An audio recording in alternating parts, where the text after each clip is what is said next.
여론조사를 만나보는 민심의 선택 배투신 시간이 돌아왔습니다. 네.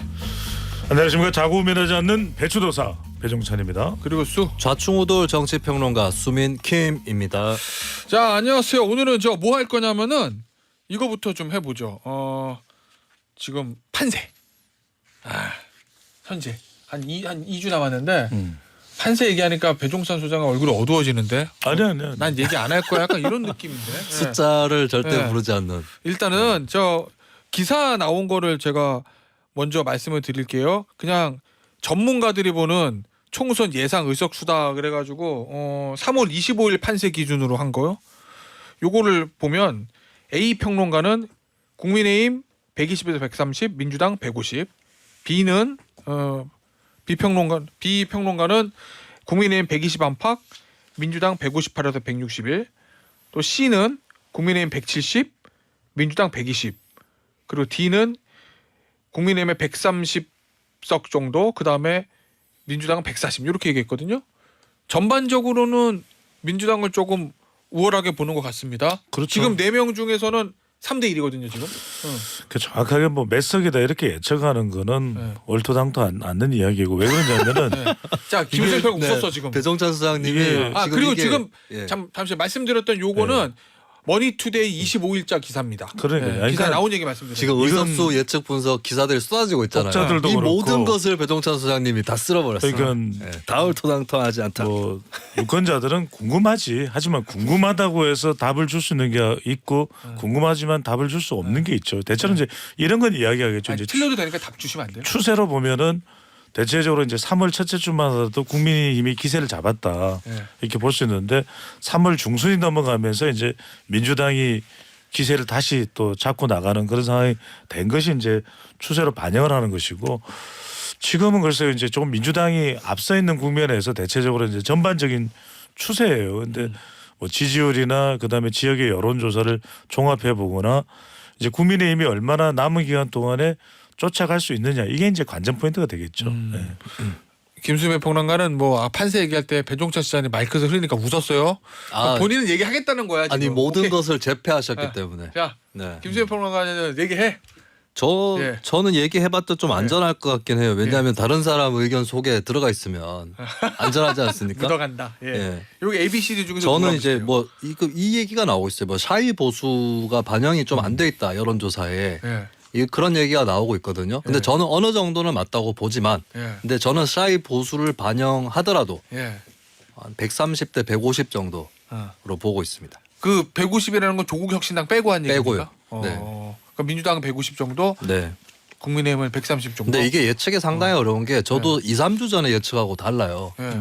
아니 예. 그건 그럴 수밖에 없죠. 그 당시 상황에 맞춰서 가야 되는. 그리고 이게 딱 지지율하고 의석수가 비례하지 않잖아요. 우리나라 선거제도는 출구조사 할 때조차도 출구조사 결과 나와도 미니멈 맥시멈 간에 예, 맞아요. 2, 30석 차이가 나니까 네. 예, 그렇기 때문에 이게 예측이 쉬운 건 아닌데 근데 중요한 부분은 이건 것 같아요. 그러니까 민주당 공천 파동 때 떠올랐던 구도가 이재명 대표의 어떤 방탄 논란 또 사당화 논란? 예, 사당화 논란 이런 것들이 뜨면서 이제 민주당한테 불리한 구도가 일시적으로 형성이 됐는데 근데 그것보다 결국에 더 강력한 것은 정부에 대한 긍정평가 부정평가였다라고 하는 것이고 결코 구도는 이재명 대 한동훈으로 바뀐 게 아니라 예. 윤석열 대통령이 중심에 있는 것이고 윤석열 대 비윤 반윤의 구도 이것이 좀 더 강화됐고 이것을 이겨내기가 어려웠다.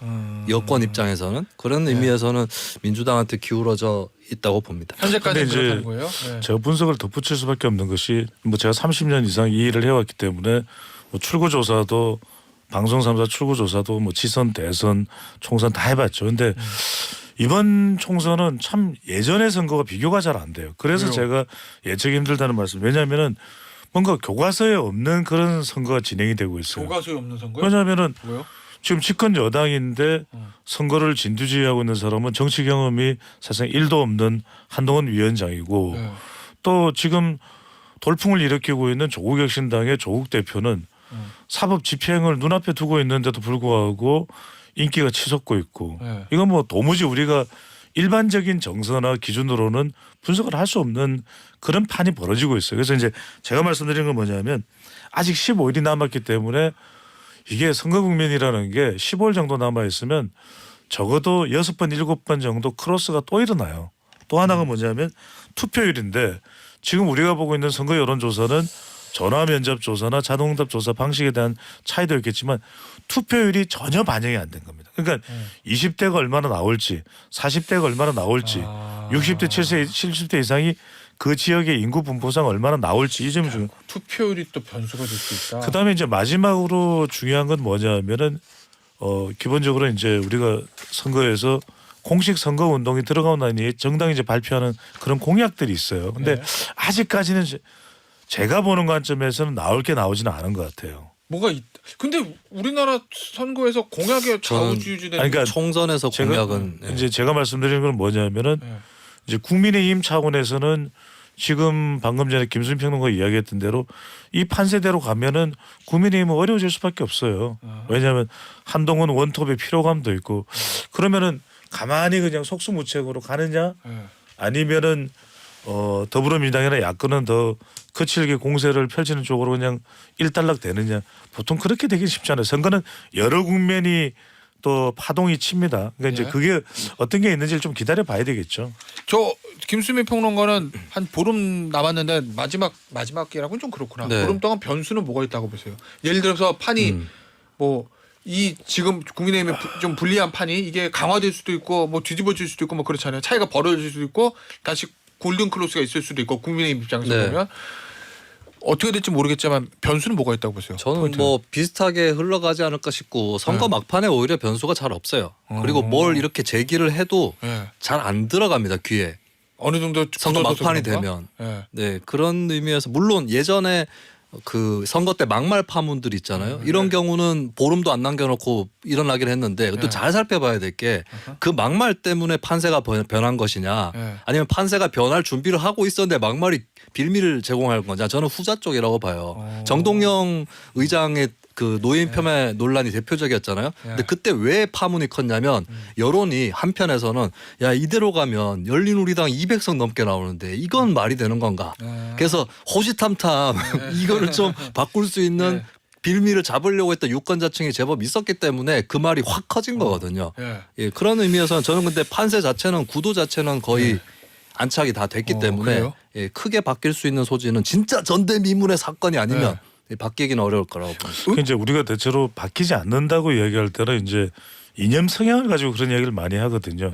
그러니까 뭐 민주당 지지 성향이냐 보수 성향인데 성향 자체는 안 바뀌겠지. 우리나라만큼 또 이 지지하는 성향이 고착화되지 않은 것도 또 드물어요. 왜냐하면 우리는 뭐 사실은 그래요? 민주당이 있다가 국민의힘으로 또 옮겨가는 의원들도 있잖아요. 그 이야기는 뭐냐면 이게 또 어떤 기준으로 투표 초점을 잡느냐에 따라 달라지기 때문에 이 글쎄 이제 무당층의 비율도 그렇고 실제로 이제 어느 정당을 지지한다고는 하지만 또 투표 지지하는 후보가 바뀔 의향이 있다 이런 것들을 우리가 종합해 본다면 저는 투표하러 가는 사람 10명 중에 4명 정도도 아직까지는 확고하게 결정을 안 내렸을 수도 있다. 그래서 알겠습니다. 어떤 변수가 나오느냐에 따라서 또 바뀔 수가 있는 것이 좀 기다려보고 차분하게 기다려보면 될 것 같아요. 하나만 저 김수민 평론가한테 이 의대 정원 요거 갈등이 지금 최고조로 네. 치닫고 있는 거잖아요. 이게 어떻게 되느냐? 해결이 되느냐? 아니면 이 상태로 가느냐? 이게 변수가 될 수 있어요? 저는 어느 정도 변수가 되고 있는 것 같은데 근데 의대 정원이 선거의 변수가 되고 있는 게 아니라 정치 구도가 의대 정원 이슈에 거꾸로 변수가 되고 있는 것도 좀 보이는 것 같아요. 무슨 말이냐면 이게 예전에 민주당 정부에서 추진을 어느 정도 했던 사안이잖아요. 예. 근데 윤석열 정부가 꺼냈습니다. 그러다 보니까 초당적인 지지가 형성이 됐어요. 예. 그렇게 해서 정부가 그 위에 올라타서 어느 정도 정치적인 실익도 챙겼죠. 근데 지금 나타나고 있는 걸 보면 이거예요. 윤석열 그러니까 그 윤석열 정부가 득을 입었다면 근데 별로 안 좋아했는데 이런 걸 추진한다니까 좀 마음에 드네. 이거거든요. 근데 지금은 어떤 정서가 보이냐면 윤석열 정부가 하니까 반대하고 싶어. 의대 정원 확대를 찬성하던 분도. 그러니까 지금 여론조사에서 뭐 일일이 제가 검명 안 하겠습니다만 뭐 정부도 좀 잘못한 거 아니냐. 이런 여론이 많이 올라오고 있고 그리고 2,000명은 뭐냐. 이 여론 또 상당히 있거든요. 이걸 봤을 때는 윤석열 정부의 총체적인 평가가 나쁘기 때문에 윤석열 정부가 하는 것도 곱게 보이지 않는. 오히려. 네. 그 우리나라는 특히 그 정당이라든지 정치인 따라서 자기가 의제해서 어떻게 할 건지 결정하는 유권자들이 상당히 있거든요. 예, 그걸 봤을 때 오히려 의대 정원 확대라고 하는 이 이슈도 찬성이 떨어지고 있는 예. 예전보다 강도가 찬성 강도가 예, 그런 데까지도 나가고 있는 것 같아요. 짧게만 제가 좀 이 상황은 달라지고 있는 것 같아요. 그러니까 초반에는 한 6주 전만 하더라도 이 이슈는 윤석열 대통령과 국민의힘에는 호재였죠. 왜? 많은 국민들이 여론에 힘을 실어줬으니까. 의대 정원 확대. 의대 정원 확대에. 근데 이제 이게 악재가 됐어요. 왜냐하면 갈등이 빚어지고 이제 길어진단 말이에요. 어떤 논란도 길어지면 안 돼요. 근데 이제 3월 25일이 분기점이 될 것 같아요. 어제죠. 근데 그저께 한동훈 비대위원장이 이제 방문을 했단 말이에요. 이게 국민의힘으로서는 호재였다가 악재였다가 다시 중재가 되는 것 같아요. 그러니까 여론이 갈리고 있다. 왜냐하면은 부산 같은 경우에는 의대 정원이 많이 늘어났어요. 그러니까 심지어 부산대나 인제대나 고신대나 동아대는 의대 정원이 확실히 늘어나서 부산이 이제는 의료의 메카가 될 수도 있어요. 오히려 서울의 뭐 서울대나 연세대 의대보다도 세브란스보다도 더 숫자가 많아졌어요. 그러니까 국민들도 그런 판단이 있을 것 같아요. 대통령이 싫어한다고 해서 이 문제를 싫어하면은 의료개혁 관련된 문제가 해결될 수 있느냐 그렇지는 않을 거예요. 그래서 이제 지금부터는 조금 여론이 나눠질 것 같아요. 네. 여전히 이런 부분을 정치 쟁점화해서 좀 반대로 생각하는 사람도 있겠지만은 한편도 한동훈 위원장이 그래도 중재도 하고 나름 노력도 하는데 네. 뭐 2026학년도에 또 의대 정원을 조정할 수도 있는 거죠. 그러니까 그렇다면은 이 부분에 대한 여론은 저는 이번 주말을 기점으로 공식 선거 운동이 들어가면 좀 달라질 수도 있을 것 같아요. 알겠습니다. 이 18일 날 문화일보가 엠브레인 퍼블릭에 의뢰해서 지난 15일부터 16일까지 진행한 조사예요. 의대 정원 2,000명 증원에 찬반을 묻는 질문에 찬성한다가 77. 자세히 말씀드리면 매우 찬성이 41, 찬성하는 편이 36이에요. 어쨌든 찬성한다가 77, 반대한다는 21, 매우 반대는 9, 반대하는 편이다는 12 이렇게 나왔고 전화 면접 조사예요. 무선 전화. 그리고 자세한 내용은 중앙선거 여론조사심의위원회 홈페이지를 참조하시면 된다라는 말씀을 드리면서 오늘은 요거 말고 하나 뭐 찾아보시라면 이제 한국갤럽이었던 것 같은데 윤석열 정부가 그럼 이걸 잘하고 있느냐 요걸로 따로 또 설문을 실시한 것도 있습니다. 그것도 참고로 해보시면 될 겁니다. 알겠습니다. 자 낙동강 벨트를 가보겠습니다. 판세 보는 시간. 낙동강 벨트가 이게 원래도 저 중요한 지역인데 이번에 더 중요해진 게 그 국민의힘에서 낙동강 벨트를 탈환하기 위해서 국민의힘 입장에서 김태호 의원하고 서병수 의원을 보냈습니다. 지역구로 조정을 했어요. 그래서 아마 조금은 더 이게 더 핫한 지역이 된 것 같은데 배종찬 소장, 이 네. 낙동강 벨트 요거는 지금 흐름이 어떻습니까?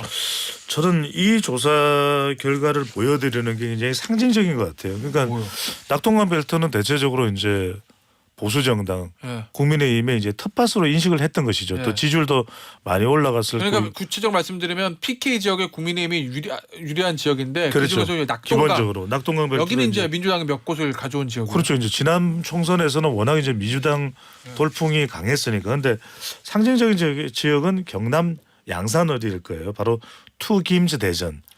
전직 경남지사를 했던 두 사람의 피 튀기는 피만발. 비슷해요. 두 사람 다 군수 출신의 너무 잔인한가요? 지사까지. 자 여기서 이제 KBS가 한국 리서치에 의뢰를 해서 조사를 한 내용입니다. 개요도 좀 곧 말씀드리도록 하고요. 그러니까 이 조사 결과를 보면은 김두관 49%, 김태호 37%예요. 그러니까 팽팽할 거라고 생각하는 분들도 계실 텐데 이 조사 지지율을 보면은 두 사람 후보 중에서 김두관 후보가 12%포인트가 더 높습니다. 그러니까 이 지역에서 정당 지지율도 민주당과 국민의힘이 37대 30%로 같아요. 그러니까 이게 아까 제가 말씀드렸던 대로 전반적으로 국민의힘이 기세를 잡았던 국면이 아닌 시점에는 상당히 낙동강 벨트도 좀 국민의힘이 돌파구를 잘 못 만들고 있다. 경쟁력이 있는 후보일지라도 그런 상황이 되고 있는 거죠. 그러니까 이른바 3월 초에는 좀 낙관적이라서 민주당 공천 파장에 반사익을 얻어가면서 더불어민주당의 김두관 후보는 우리 전멸하겠다 그런 이야기 나왔었어요. 그런데 그 상황이 3월 중순 되면서 이황물의 이종섭, 황상무, 물가 그다음에 의대 정원 이런 이슈가 터지면서 이황물의 터지면서 이제 조금 전세 자체가 상당히 팽팽해지거나 조금 오히려 국민의힘이 좀 밀리는 상황인데 이것도 이제 봐야죠. 예. 앞으로 이제 공식 선거운동 들어가고 나면 이게 여러 차례 바뀔 거예요. 5번, 6번, 7번, 8번. 네. 알겠습니다. 김수미 평론가는 네. PK의 지금 판세를 어떻게 읽고 있습니까? 자, 그 본인 돌려봤잖아요. 지금 본인 가지고 있는 표 있잖아요. 아, 네. 뭐 대단한 걸 갖고 있는 것처럼. 네. 어쨌든 얘기를 김수민이 하시는데. 만든 김수민 표. 제가 네. 우리 출연자 중에서 그 표를 두 사람이 가지고 있어요. 네. 김수민도 김수민 표 하나 있고 박성태 기자도 박 기자 표 가지고 있고 그래요. 네.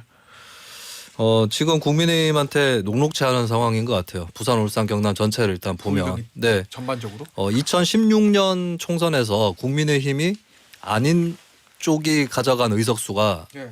부울경에서 11석이었어요. 그리고 2020년에는 7석인가 그랬거든요. 네. 그거보다 더 좋은 성적을 국민의힘이 받기는 어려워 보인다라고 일단 저는 예측을 합니다. 그러면 국민의힘 입장에서 몇 석 정도를 뺏길 거로 보시는 거예요? 10석 정도는 뺏기지 않을까. 더 뺏길 수도 있습니다. 예, 전체 부산, 울산, 경남이 몇 석이었죠? 제가 아까 계산했는데. 그러면은 네. 이번에 낙동강 벨트를 국민의힘 입장에서 탈환하겠다 그래가지고 거물 후보들을 보냈는데 네. 탈환은커녕 있는데도 뺏길 수도 있다라는 거네. 그렇죠. 일단 이제 부산, 울산, 경남 합치면 40석인데 저는 이게 사실 4년 전에 민주당이 부산, 울산, 경남에서 어려운 선거를 했어요. 전국적으로는 쉬운 선거를 했지만 네. 울산, 부산, 경남은 그렇지 않았습니다. 왜냐하면 2016년 총선에서 민주당이 선전을 했고 2018년 지방선거에서 민주당이 대승을 했어요. 네. 예, 그 상태에서 지역민들이 봤을 때는 우리가 민주당 밀어줄 만큼 밀어줬다. 근데 이제 뭐 예를 들어서 조국 사태라든지 그 민주당 정부에도 몇 가지 악재가 있지 않았습니까? 요때 이제 많이 돌아서서 그나마 이제 4년 전에 국민의힘이 더 2016년보다는 선방을 했던 것인데 근데 지금은 윤석열 정부 상황이고 정권 심판론이 또 여기도 도져 있어요. 그리고 낙동강 벨트의 거물급 출마가 안 먹히는 이유가 낙동강 벨트는 다른 지역의 부산, 울산, 경남 다른 지역보다 중도층, 진보층이 많아요. 청장년층이 많습니다. 신도시도 있고 해서. 근데 이 여기다 대고 거물급이 왔다라는 걸로 승부가 되느냐. 이념적으로 부합하지 않으면 만약에 그 국민의힘 후보가 이 사람 좀 중도적인 것 같아. 심지어는 약간 진보적인 구석도 있는 것 같아. 이러면은 먹힐 수도 있어요. 근데 그게 아니라 그냥 거물급이다. 부산시장 출신이다. 경남도지사다.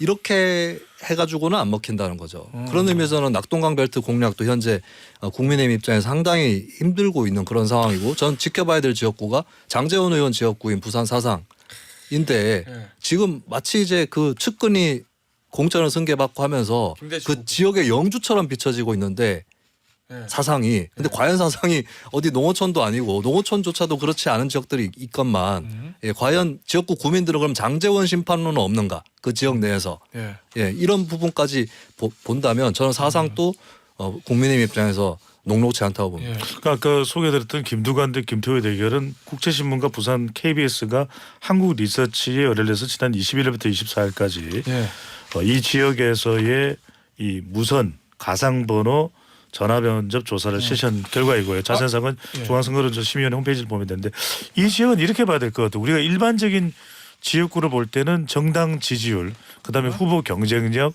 그다음에 이제 이른바 할로 이펙트라고 해서 이 지역에서 영향을 많이 주는 어떤 인물의 또 영향 이런 걸 이제 볼 필요가 있는데 이 낙동강 벨트는 이른바 후보 경쟁력이 뿜뿜하는 곳이죠. 정당 지지율보다도 정당 지지율은 시간이 흘러가면 이제 선거일에 가까워지면은 국민의힘 쪽에 더 우세한 현상이 나타날 가능성이 높아요. 왜냐하면 지역 전반적인 정서가 그러니까. 근데 후보 경쟁력이 이 지역에서 정말 어떻게든 살아남은 굉장히 경쟁력 있는 인물입니다. 다른 민주당의 일반적인 지역의 후보하고는 많은 차이가 있죠. 자, 전재수, 최인호, 또 김종호, 민홍철, 김두관까지. 근데 이제 이 사람들이 결과적으로 경쟁력이 생기는 이유는 뭐냐면 이재명 대표의 후광 효과는 아니에요. 그러니까 빠져나가던 3월 초만 해도 김두관 후보가 그랬잖아요. 전멸하게 생겼다. 그건 뭐겠어요. 그러니까 뭐 중도나 이런 게 아니에요. 이미 대세가 국민의힘 쪽으로 흘러가면은 속수무책이 되는데 그 빠져나가는 걸 누가 너희들 쫄았지. 막 고마 치아프라. 이 사람이 등장하는 거죠. 조국입니다. 조국이 등장하면서 그러니까 부산에도 그 조국 그랬죠. 조국이 부산 사람이잖아요. 그래서 이제 이 부산에서 이 빠져나가는 걸 일종의 방파제나 방조제 효과를 한 반면에 한동훈 위원장은 뭔가 영향력을 떨치려고 했는데 이른바 대통령실발 악재 퉁 하고 이제 치명타를 입었던 거죠. 근데 이제 오늘 내일인가 내일 모레인가 부산을 방문할 거예요. 그러니까 결과적으로는 한동훈 효과가 부산에서 재현이 되느냐, 와 왔나, 그래 마 해라 이런 정도의 상황이 나오는지 여부가 이제 관건으로 봐야 되겠죠. 그러니까 한동훈 효과가 부산에서 없으면 상당히 위태로운 상황이 될 거고 다시 이게 이제 재점화가 된다 그러면 또 상황은 또 달라질 수도 있을 거죠. 저 그 배종찬 소장의 분석 이런 거네. 그럼 부산 PK뿐만 아니라 전국적으로 그럼 뭐 한동훈 대 이재명 두 사람이 경쟁하는데 한동훈 위원장은 뛰어나가려고 그러는데 윤석열 대통령이 뒤에서 발목 잡고 표현을 굳이 비유하자면 짧게 한 말씀 드릴게요. 어제 이 뒤에 거 마저 해야 말씀하세요. 지역에서 어떤 이야기가 나왔냐면 예. 한동훈 위원장이 드디어 이제는 나한테 한 표를 달라 이랬어요. 어저께요? 한 지역구에서. 예. 그거는 뭐냐면 일각에서는 말실수했다고 했는데 저는 말실수로 보이지 않아요. 왜냐하면 하도 답답한 게 후보자로 해가지고는 후보자의 표가 안 나와. 예. 그래서 한 위원장이 이제 새로 전략을 바꾼 건 뭐냐면 그냥 나한테 투표하는 것으로 해달라. 본인 개인의 그렇죠. 인기로 끌고 가겠다. 그게 이제 예. 상황이 이제 좀 달라지는 거라고 볼 수가 있는 거죠. 자, 어쨌든 앞서 하던 얘기 마저하면 한동훈 위원장은 뛰어나가려고 그러는데 윤석열 대통령이 발목을 잡고 이재명 대표도 뛰어나가려고 그러는데 조국 대표가 뒤에서 밀어주고 뭐 여기거든요. 지금 배종찬 수장 얘기는 굳이 얘기하자면 그 얘기잖아. 그렇죠. 예, 어떻게 보세요 이 분석? 부산, 울산, 경남에서 민주당이 유리해지고 있는 건 조국 대표 때문이 아니고 윤석열 아니라면서요? 대통령 때문이다. 이렇게 정리를 하겠습니다. 그럼 반만 맞는 거네 아까 그 비유 중에서. 네네. 조국 대표 방파제가 아니라 거기는 강성지지층. 네. 민주당 강성지층에 기본적으로 기반을 하고 있고 네. 그것이 20대의 저조한 지지율로 드러나고 있죠. 네. 중도층이 가고 있으면 그렇게까지는 안 갑니다. 물론 일부 정도는 있겠지만 그렇게 저는 그렇게 생각합니다. 방파제가 아니라 방조제로죠. 알겠습니다. 그럼 마지막으로 하나 더 앞서 네. 배종찬 소장 얘기했던 그 한동훈 위원장이 나를 찍어달라? 어떻게 그랬어요? 그거는 어떻게 봐요? 근데 저는 맞는 한동훈 전략이에요? 위원장은 그러면 외연 확장이 되고 있느냐. 저는 윤 대통령한테 발목이 잡혀서 못 가고 있는 수준이 아니라 한동훈 위원장 스스로도 해결을 못한 부분이 크다는 거죠. 그래요? 한동훈 위원장의 발언이라고 했을 때 기억나는 거는 종북, 86 운동권 청산, 이재명의 민주당, 재개발 네 가지밖에 없어요. 예. 예, 이걸 본인이 떨쳐나가야 된다라고 하는 겁니다. 이 반론은 어떻게 그러니까 보세요? 지금 주춤하죠. 한동훈 위원장이 주춤한데 15일 동안 변화가 없으면 한동훈 위원장도 위태로울 거예요. 그래서 지금 뭐 여러 가지 공약들을 내놓는데 그래서 아까 제가 말씀드렸잖아요. 정작 뭔가 보일 것 같은데 보이지 않는다. 양당 다. 더불어민주당도 그렇고 국민의힘도 그런데 제가 그동안에 쭉 경험을 해본 바로 뭐가 나오긴 나와요. 다음 주에 한번 볼게요. 예, 네. 알겠습니다. 다음 주 배수진 시간에 뭐가 나올지 좀 여론의 흐름이 어떻게 될지 좀 보도록 하죠. 배수진 시간 여기서 마무리할게요. 배종찬 소장, 김수민 평론가였어요. 감사합니다. 네, 고맙습니다. 감사합니다.